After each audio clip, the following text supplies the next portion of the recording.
നഗ്നപാതുകയായി അവൾ ജീവിതകാലം മുഴുവൻ കഴിച്ചുകൂട്ടി. ഈ തണുപ്പിലും വിശപ്പിലും കഴിയുമ്പോഴും അവൾ പ്രാർത്ഥിച്ചു.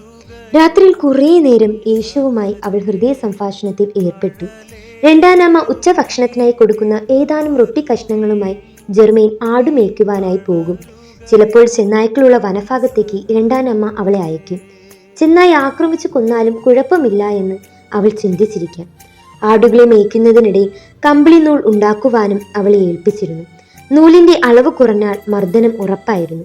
രണ്ടാനമ്മയിൽ പിറന്ന കുഞ്ഞു സഹോദരങ്ങളുമായി സംസാരിക്കുവാനോ കളിക്കുവാനോ അവൾക്ക് അനുവാദമില്ലായിരുന്നു.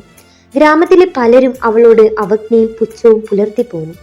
എന്നാൽ ഗ്രാമത്തിലെ പാവപ്പെട്ട കുട്ടികൾ അങ്ങനെ ആയിരുന്നില്ല. അവർ ജെർമെയിനോട് സ്നേഹവും അനുകമ്പയും പുലർത്തിപ്പോന്നു. ജീൻ, ജാക്സ്, ആന്ദ്രേ, പിയർ എന്നിവർ അവളുടെ ഉറ്റ സുഹൃത്തുക്കളായിരുന്നു. ചില ദിവസങ്ങളിൽ ഇവർ ജെർമെയിന്റെ കൂടെ കളിക്കുവാനായി വരും.